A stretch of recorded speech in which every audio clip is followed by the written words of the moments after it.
GST का बच्चे जो हमारे पास टैक्स रेट है, जो स्लैब्स हैं टैक्स की, वो मैं बता रहा हूँ 0, 5, 12, 18 या 28 है। ये याद रखेंगे, एग्जाम में आपको एमसीक्यू में पूछ सकता है। जीएसटी के हमारे पास 5 रेट है अभी इंडिया में, 0%, 5%, 12%, 18%, 28%। ये 5 स्लैब के अकॉर्डिंग ही जीएसटी लगता है। ये हो गया जी जो हमारी बेसिक नेसेसिटीज हैं उन पे 0%, दैट मीन्स उन पे कोई भी जीएसटी नहीं है। जैसे कि अगर आप देखेंगे हमें इस तरह का क्वेश्चन भी आएगा, water bill, electricity bill, salaries, आटा, वीट, इस पे कोई जीएसटी नहीं है। यहाँ की मैं बात करूं तो ये 28% जो लग रहा है, ये किस पे लग रहा है बच्चे? लग्जरी आइटम्स पे लग रहा है। ठीक है जी। जैसे कि हमें अगर एसी परचेज करना है तो एसी पे आई थिंक 28% की स्लैब से ही हमारा जीएसटी लगता है। किस किस चीज़ पे कितना लगता है ये हमें याद करने की ज़रूरत नहीं है, हमें सिर्फ ये पता होना चाहिए जी 5 स्लैब है, ये जीएसटी का हमारे पास रेट है। ठीक है, आगे प्रोसीड करते हैं। अब देखो बच्चे, आगे हमारे पास आ जाता है जी टाइप्स ऑफ जीएसटी। बच्चे जीएसटी ना हमारे पास 3 तरह का है। अभी हम जब प्रैक्टिकल काम शुरू करेंगे, आज सारी थ्योरी समझ लेते हैं, नेक्स्ट क्लास से हम अपना प्रैक्टिकल क्वेश्चन शुरू कर लेंगे। CGST, SGST, IGST. ठीक है जी। यहाँ पे बेटा ये तो हमें पता ही है, goods and services tax. C का मतलब हो गया central, central GST, state government का जीएसटी, और आई का मतलब हो गया मेरे पास integrated GST. Central GST, state GST और इंटीग्रेटेड जीएसटी। ठीक है बच्चे, इतनी बात समझ में आ गई। आगे प्रोसीड करते हैं। अब ये कैसे कैसे लगता है। अब यहाँ पे ना 2 टर्म आती है हमारे पास बच्चे, इंटरस्टेट और इंट्रास्टेट। ये चीज हमें समझ में आ जाएगी तो यहाँ काम हमारा इजी हो जाएगा। बच्चों इंटरस्टेट क्या होता है, कोई बताएगा? किसी को पता है इंटरस्टेट?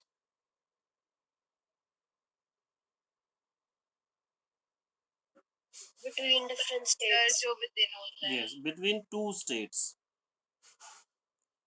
अगर 2 डिफरेंट स्टेट्स की बात हो रही है तो वो इंटरस्टेट है। इंट्रास्टेट मतलब विद इन सेम स्टेट। देखेंगे जी, हम अभी कहाँ पे हैं बच्चे? दिल्ली में। मैं दिल्ली से अपना सामान, मेरा कुछ फैक्ट्री है, सामान जाता है जी आगरा, भोपाल, इंदौर, और बताओ कोई सिटी का नाम? कानपुर। क्या ये जो मैंने तीनों शहर लिखे, आगरा आ गया जी यूपी में, इंदौर आ गया एमपी में, कानपुर आ गया मेरा यूपी में।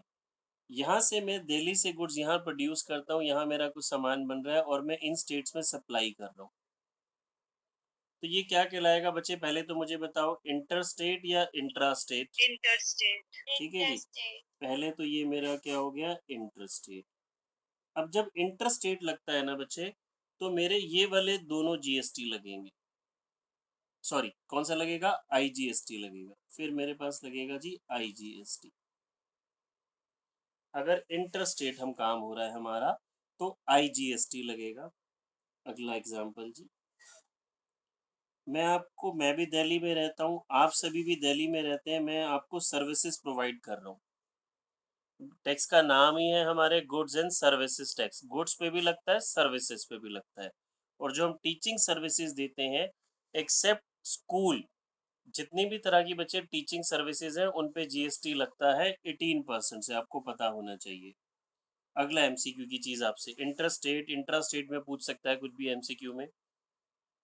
टीचिंग सर्विसेज पे क्या जीएसटी लगता है? Yes, except school fees. School के अलावा, कॉलेज की फीस के अलावा जो ट्यूशन सर्विसेज हैं उस पे जीएसटी लगता है।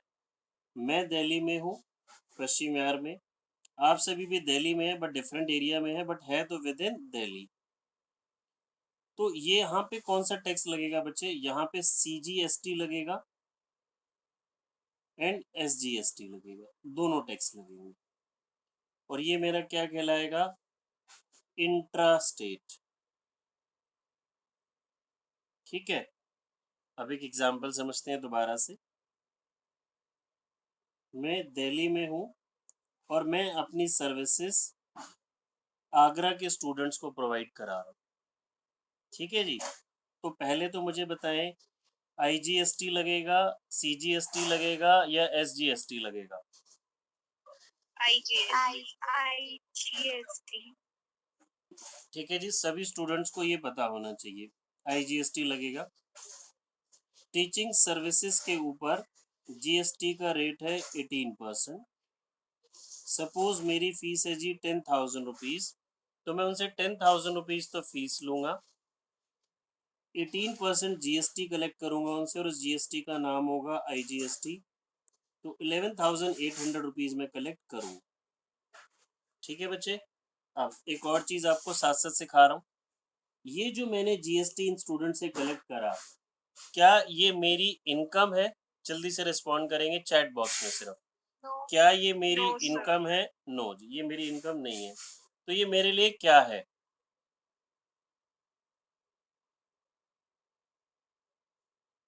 जल्दी से बच्चे, सभी स्टूडेंट्स ट्राई करेंगे। एक्सपेंस कैसे हो गया बच्चे? मुझे तो मिल रहा है। ये है मेरी लायबिलिटी। धीरे धीरे हम आगे बढ़ते जा रहे हैं। ये मेरी क्या है? लायबिलिटी। गेन नहीं है बच्चे, गेन नहीं है। गेन तब होता ना जब मुझे मिल रहा है और मुझे ही रखना है। हमने अभी क्लास की शुरुआत में ही सीखा था, ये इनडायरेक्ट टैक्स है। मैंने आपसे कलेक्ट किया और मुझे गवर्नमेंट को डिपॉजिट कराना है। इस 11,800 का ब्रेकअप क्या है? ये तो मेरी ट्यूशन फीस है, ये मेरी पॉकेट में आ रहा है, ये मेरी इनकम है। ये मैंने आपसे टैक्स कलेक्ट किया और मुझे गवर्नमेंट को डिपॉजिट कराना है। मैंने आपसे कलेक्ट करा गवर्नमेंट के बिहाफ पे, तो ये मेरी क्या हो गया? लायबिलिटी। क्लियर है सभी बच्चों को? तो एक और चीज हमने इनडायरेक्टली सीखी, GST कलेक्टेड। जो हम GST कलेक्ट करेंगे वो हमारी क्या होता है? लायबिलिटी होता है। As a businessman, as a shopkeeper, मैंने जो अपने कस्टमर से, कंज्यूमर से GST कलेक्ट किया वो मेरे लिए नहीं है, मुझे गवर्नमेंट को डिपॉजिट कराना है, वो मेरी क्या हो गया? लायबिलिटी। ठीक है, अभी हम इस टॉपिक के ऊपर आगे डिटेल में नेक्स्ट क्लास में फिर बहुत बात करेंगे। अभी आपको ये साथ साथ समझ आएगी। अगला एग्जाम्पल, ये मैंने इससे 18% टैक्स लिया। अब मैं दिल्ली में हूँ, आप सभी स्टूडेंट्स भी दिल्ली में हैं, और टीचिंग सर्विसेज पे 18% GST लगता है। अब मुझे बताएंगे जी, इस पे हम बात कर रहे हैं CGST लगता है और SGST लगता है। मतलब नाम से ही समझ में आ रहा है, ये सेंट्रल गवर्नमेंट के पास जाएगा, ये स्टेट गवर्नमेंट के पास जाएगा। अब रेट है मेरा 18%, जो भी मैं आपको सर्विसेज दे रहा हूँ उस पर GST जो लगता है वो 18% के हिसाब से लगता है।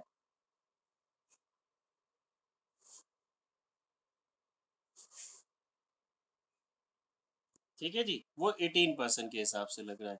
तो ये बच्चे हाफ हो जाता है, ये बात आपको याद रखनी है। 9%, 9%। अगर मेरा प्रोडक्ट और सर्विसेज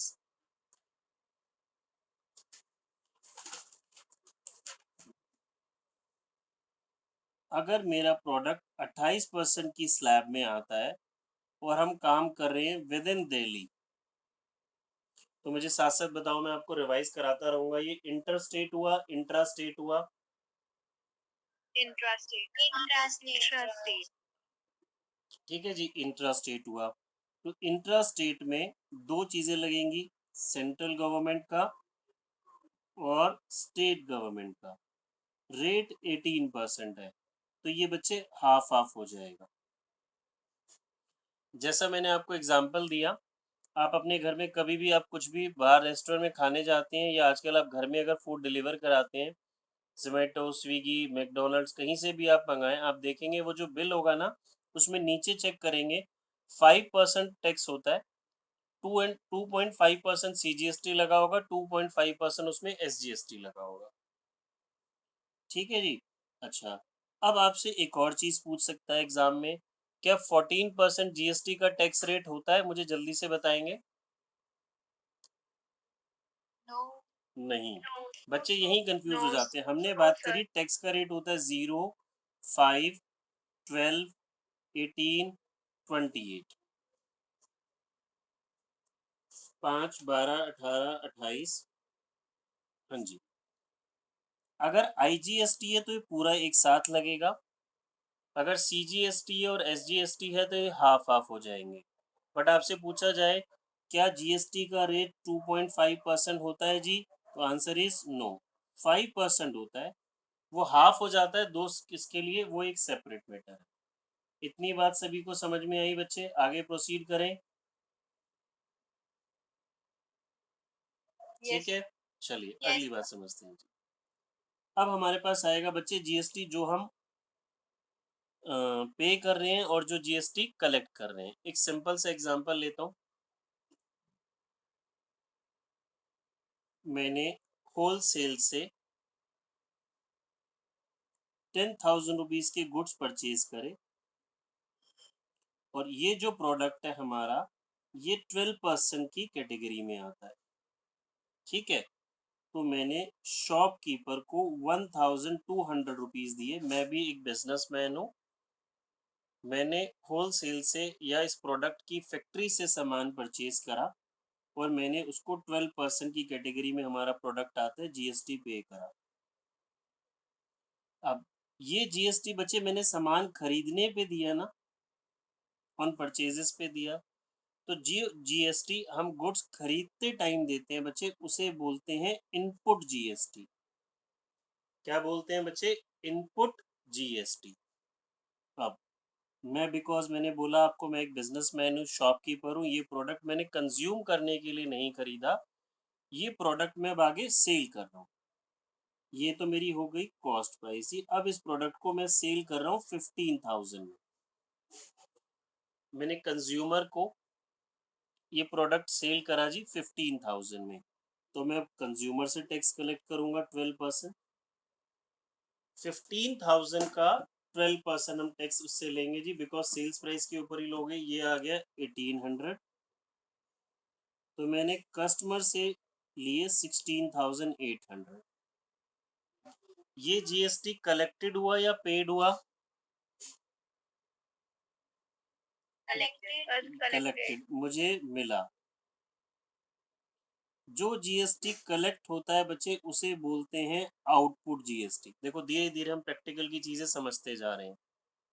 ये सब हम प्रैक्टिकल क्वेश्चंस में यही आना है हमारी जर्नल एंट्री में। जो जीएसटी हम पे करते हैं उसको बोलते हैं बच्चे इनपुट जीएसटी। जो जीएसटी हम कलेक्ट करते हैं उसे बोलते हैं आउटपुट जीएसटी। ठीक है? अब अगला क्वेश्चन मेरा आपसे, ये जो मैंने पे करा था, मैंने होलसेलर को या फैक्ट्री ओनर को पे करा था, क्या ये वाला जीएसटी मेरा एक्सपेंस था? जल्दी से बताएंगे बच्चे। Yes yes sir. नहीं। अगली हमें नई चीज सीखनी है। इनपुट जीएसटी को बच्चे एसेट्स माना जाता है और आउटपुट जीएसटी को क्या माना जाता है? लायबिलिटी। याद रहेगी बात। दो चीजें हमने सीखी। अभी मैं वापस इस एग्जांपल पे आ रहा हूँ। इनपुट जीएसटी वो होता है जी जो परचेजेस के टाइम, सामान खरीदते टाइम दिया जाता है। It is not an expense, it is considered as assets. Output GST sales के टाइम होता है, यानी कि मैंने सामान बेचा और मुझे मिला, इसको क्या माना जाता है? लायबिलिटी। इतनी बात समझ में आ रही है? अब अगला एग्जाम्पल समझते हैं जी। इसी एग्जाम्पल में कुछ और चीजें समझते हैं।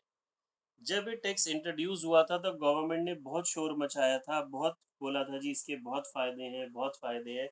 एक फायदा गवर्नमेंट ने बोला जी इससे महंगाई नहीं बढ़ेगी, बार बार टैक्स के ऊपर टैक्स के ऊपर टैक्स नहीं लगेगा। मनप्रीत आपकी बात का मैं आंसर करने जा रहा हूँ, ध्यान से समझेंगे। देखिए, इसको बोला जाता है बच्चे कास्केडिंग इफेक्ट। अभी जब मैं बुक में आपको थ्योरी मार्क कराऊंगा तो वहां पे आ जाएगा। जीएसटी से बार बार एक प्रोडक्ट के ऊपर टैक्स के ऊपर टैक्स के ऊपर टैक्स नहीं लगता। इसे कास्केडिंग इफेक्ट बोलते हैं। ये कास्केडिंग इफेक्ट रिमूव हो जाता है। देखिए जी कैसे, ये 1200 मैंने उसको पे करा और कस्टमर से 1800 कलेक्ट करा। जो जीएसटी हम पे करते हैं, अगर हम अल्टीमेट कंज्यूमर नहीं है, सामान मैंने ही कंज्यूम करना है तो टैक्स मुझे ही बियर करना पड़ेगा। बट अगर हम अल्टीमेट कंज्यूमर नहीं है, जैसे कि ये चेन चल रही है ना यहाँ पे, होलसेलर, रिटेलर, फिर कंज्यूमर, तो ये टैक्स अल्टीमेटली कंज्यूमर को बियर करना है। बट अभी समझेंगे जी, मैंने होलसेलर को 1200 टैक्स पे करा और कस्टमर से मुझे कितना मिल गया, 1800 टैक्स मिल गया। तो 1800 जो टैक्स मैंने लिया वो मेरे लिए नहीं था, मुझे गवर्नमेंट को डिपॉजिट कराना था, तो ये मेरी लायबिलिटी। 1200 टैक्स मैं ऑलरेडी पे कर चुका हूँ, ठीक है जी। तो इसे बोलते हैं इनपुट टैक्स क्रेडिट, मुझे इसका इनपुट मिल जाएगा, यानी कि ये कैंसिल हो जाएगा। तो मैं गवर्नमेंट को सिर्फ कितना पे करूंगा, 600 रुपीज पे करूंगा। बात समझ में आ रही है बच्चे? या फिर होता क्या है, ये हमने 1800 कलेक्ट करा, 1200 हम पे कर चुके हैं, 1800 में भी गवर्नमेंट को दे दूंगा, 1200 रुपीज गवर्नमेंट मुझे बाद में रिटर्न कर देगी। तो अल्टीमेटली मेरी पॉकेट से जो टैक्स जाएगा वो 600 रुपये ही जाएगा।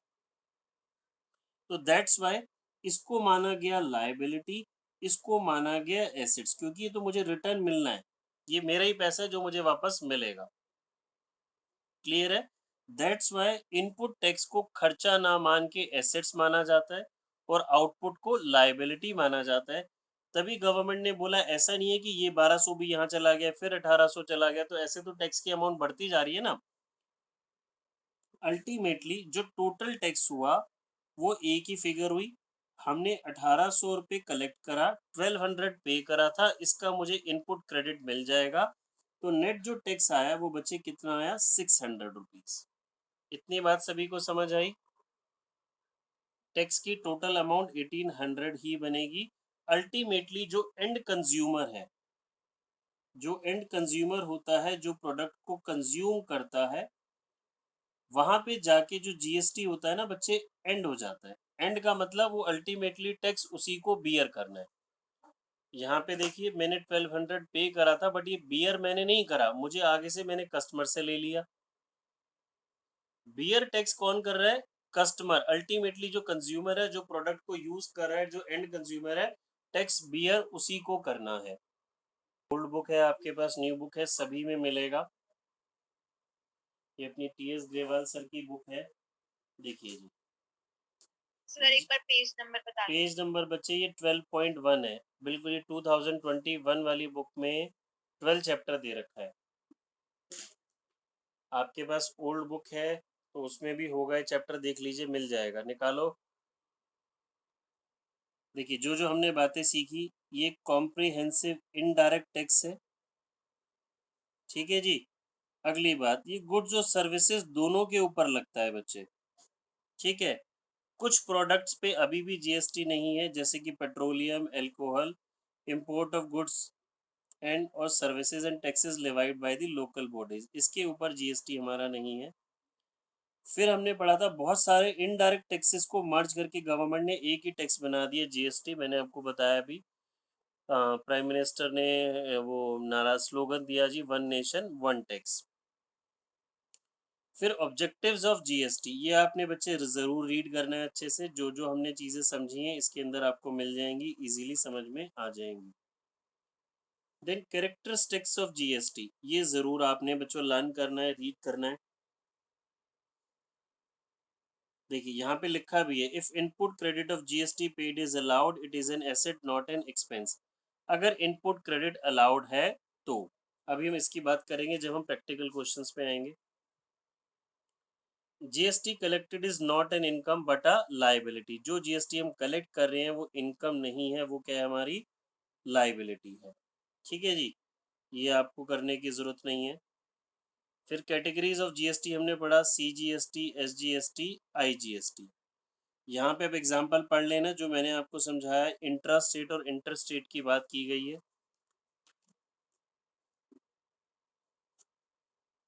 इंट्रा स्टेट बच्चे ये आपसे इसके ऊपर ज़रूर क्वेश्चन पूछा जाएगा। जब हम प्रैक्टिकल करेंगे ना तो भी हमें वो बोल देगा कि जी जब आप जर्नल एंट्री करेंगे ना तो बच्चों ऐसा क्वेश्चन आएगा कि हमने गुड्स सेल किए दिल्ली से आगरा में, जीएसटी का रेट है 18%।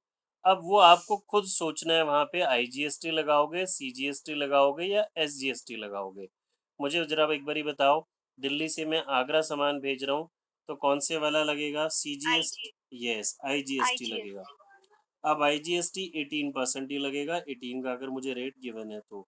और अगर इस दिल्ली से दिल्ली में जा रहा है तो और 18% रेट गिवन है तो आप 9% लगाएंगे, 9 सीजीएसटी 9 एसजीएसटी। ठीक है, अभी हम प्रैक्टिकल की बात नहीं कर रहे, नेक्स्ट क्लास से इसको करना शुरू करेंगे। ये फिर मैं आपको एक चीज़ बताता हूँ जी। सर मिल गया ये मेरे को। मिल गया ना, क्या तो रहा हूँ, मिलेगा क्यों नहीं मिलेगा बच्चे, मिलेगा। फिर आ जाए, देखो जी, ये न्यू बुक में पेज नंबर 12.8 है, ओल्ड बुक में 11th चैप्टर के बाद है। किसके बाद है? 11th चैप्टर के बाद 11 है। चैप्टर के बाद है। मैं कह तो रहा था बच्चे बार बार कि है, अलग से दे रखा होगा। अब इधर देखिए जी, ये वाला पॉइंट बहुत इंपॉर्टेंट है जी। ओल्ड बुक और न्यू बुक सभी में मार्क कर लेंगे। क्या लिखा है जी? GST is not levied on the following, they being exempt from GST. इन चीजों पे जीएसटी नहीं लगता। ये बहुत इंपॉर्टेंट, आपको जो एमसीक्यूज टाइप क्वेश्चन थ्योरी के हिसाब से पता होना चाहिए। सैलरी और वेजेस, एजुकेशनल सर्विसेज। अब आप बोलते हैं सर आपने तो बोला कि टीचिंग सर्विसेज पे लग रहा है, स्कूल कॉलेज की जो फीस है बच्चे उसको छोड़ देंगे हम। स्कूल की जो फीस है उसको छोड़ देंगे, जो हम टीचिंग सर्विसेज आपको प्राइवेट कोचिंग हो गई, जैसे आकाश इंस्टीट्यूट है, हम पढ़ा रहे हैं, ये सभी के ऊपर जीएसटी लवाइव होता है जी 18% के रेट से। इलेक्ट्रिसिटी और वाटर बिल ये बेसिक नेसेसिटी है। हेल्थ सर्विसेज कंसल्टिंग ओनली, मतलब आप डॉक्टर को कंसल्ट करने जाते हैं, जो डॉक्टर आपसे फीस चार्ज करता है 500 रुपीज़ 1000 रुपीज़, उसके ऊपर जीएसटी नहीं लगता। सिर्फ कंसल्टिंग की बात हो रही है बच्चे यहाँ पे। Interest, supply of services to the government, supply of goods and services और both to embassies of other countries, और travelling expenses claimed by staff. ठीक है, इन पे जीएसटी नहीं लगता। ये एक बहुत इंपॉर्टेंट आपको चीज याद रखनी है। ठीक है, अब चलिए जी, हम आपसे कुछ क्वेश्चंस पूछते हैं। आपसे एग्जाम में बोला गया, केस स्टडी टाइप एक क्वेश्चन दे दिया गया जी, रमन 14 फेब को अपने फ्रेंड के साथ मूवी देखने जाता है जी। अब आपसे पूछा गया क्या मूवी टिकट पे जीएसटी एप्लीकेबल होगा या नहीं होगा, बताएं बच्चा पार्टी। यस सर होगा। Yes GST sir. इस पे लगेगा या नहीं लगेगा? सर लगेगा। सर लगेगा। लगेगा। ठीक है, आसान सा तरीका, कुछ कंफ्यूजन नहीं करनी, जो भी चीज इस लिस्ट के बाहर है उस सब पे जीएसटी लगेगा, आसान तरीका बच्चे। ठीक है जी, अब हम बोलते हैं जी, रमन आकाश इंस्टीट्यूट से ये उसकी नीट की तैयारी कर रहा है जी, जेई की तैयारी कर रहा है, किसी भी एंट्रेंस एग्जाम की हम बात कर लेते हैं। तो क्या ये जो यहाँ फीस दे रहा है उसके ऊपर जीएसटी लगेगा या नहीं लगेगा? सर नहीं लगेगा। लगेगा, बिल्कुल लगेगा। हमने बोला स्कूल फीस छोड़ के, एजुकेशनल सर्विसेज में सारी चीजें नहीं है बच्चे, स्कूल फीस छोड़ के। ठीक है, अब मिस्टर एक्स बीमार हो गया जी, वो डॉक्टर को कंसल्ट करने जाता है, डॉक्टर के बाहर लगा हुआ है जी 1000 रुपीज फी लेता है डॉक्टर अपनी कंसल्टिंग फीस। और क्या इसके ऊपर जीएसटी एप्लीकेबल होगा या नहीं होगा? नो सर नहीं होगा। इसके ऊपर जीएसटी एप्लीकेबल नहीं होगा। क्लियर है जी? मिस्टर एक्स के घर का वाटर बिल आया, वाटर बिल के ऊपर जीएसटी लगेगा या नहीं लगेगा? नो सर नहीं लगेगा सर। इसके ऊपर जीएसटी नहीं लगेगा। बात समझ में आ रही है बच्चे आपको, किस तरह की चीजें हम पढ़ रहे हैं? एक बार अगर मैं समराइज करा दूं फटाफट से, तो हमने देखा इनपुट जीएसटी, परचेजेस के ऊपर जो टैक्स, जब हम सामान खरीदते टाइम जीएसटी देते हैं उसे इनपुट जीएसटी कहते हैं और उसको एक्सपेंस ना ट्रीट करके एसेट माना जाता है। आउटपुट जीएसटी सेल्स के ऊपर होता है, बेसिकली जो हम जीएसटी कलेक्ट करते हैं उसके ऊपर होता है और ये हमारी लायबिलिटी होता है। ठीक है, जीएसटी के हमने 5 रेट देखे, 0, 5, 12, 18, 28। अगर हमारा गुड्स और सर्विसेज विद इन स्टेट है, विद इन स्टेट काम हो रहा है, तो ये इंट्रा स्टेट हुआ, इंटर स्टेट हुआ, सर इंट्रा। ये इंट्रा हुआ। इसके ऊपर सीजीएसटी और एसजीएसटी लगेगा, जो भी प्रिस्क्राइब्ड रेट होगा दोनों हाफ हाफ। अगर विद इन 2 स्टेट बात हो रही है, आउटसाइड स्टेट बात हो रही है, तो हमारा क्या हो जाएगा, इंटर स्टेट, और इसमें क्या लगेगा, आईजीएसटी। ठीक है जी। अच्छा, फिर मुझे बताएं, जीएसटी हमारा इनडायरेक्ट टैक्स हुआ बच्चे, डायरेक्ट टैक्स हुआ, इनडायरेक्ट इनडायरेक्ट। ठीक है, देखो मैंने एक